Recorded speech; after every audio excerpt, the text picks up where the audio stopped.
The dangerous combination of cell phones and driving. According to a study just released by the National Safety Council, 28% of car accidents involve talking or texting on cell phones.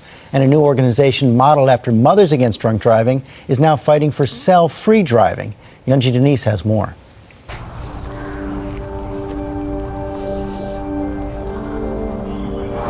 This is the spot where Margay got her wings.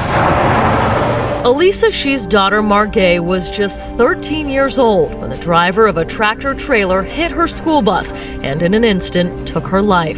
Margay was the only child still on the bus, and she was dead. The driver, Ronaldo Gonzalez, told police he was distracted by his cell phone. Elissa is one of the founding members of Focus Driven, a new group hoping their loss will inspire drivers to put down their cell phones.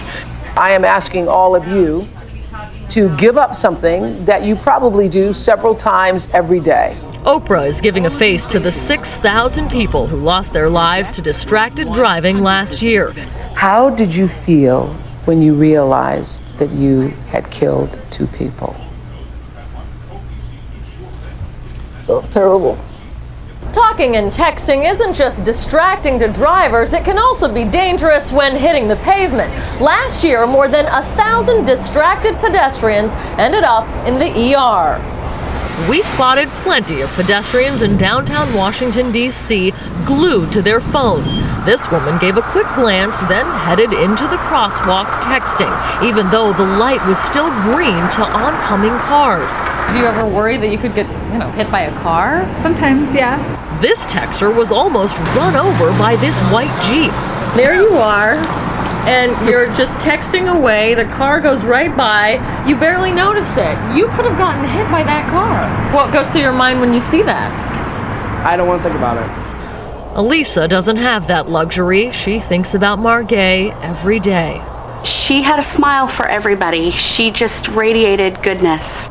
Nearby, the fence, melted by the fiery accident, still hasn't been replaced. A reminder of how a small distraction could take so much. For Good Morning America, Yunji Denise, ABC News, Washington. And we are now joined by Jennifer Smith, the president and also one of the co-founders of Focus Driven. She joins us live from Dallas. And Jennifer, all of the co-founders of Focus Driven have some personal connection to this issue. You lost your mom. Yes, back in September of 2008, a driver who was talking on a cell phone ran a red light and slammed into my mom's car at 45 to 50 miles an hour, killing her. Just a horrible loss.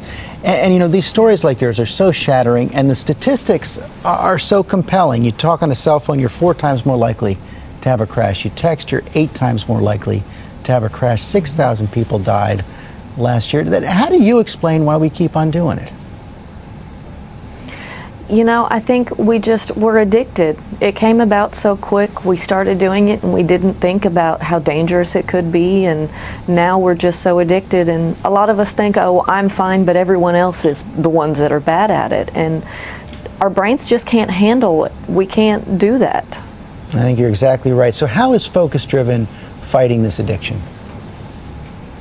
Well, we're providing a place for victims and victims' families to join together to, put a face to this tragedy and all the dangers of distracted driving.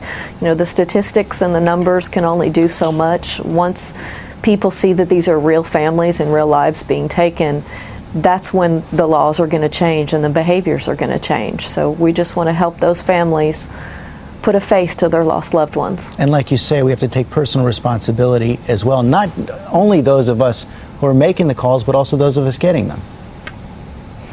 Yes, not only do you need to hang up the phone while you're driving, but if someone calls you while they are driving, you need to tell them, listen, you're driving and you need to just be driving. You call me as soon as you've parked. And that we can raise even more awareness so people will know that you're not going to accept their dangerous behaviors. Okay, Jennifer Smith, thanks very much for sharing your story with us this morning. We're going to put up a lot more information about this up on our website at abcnews.com.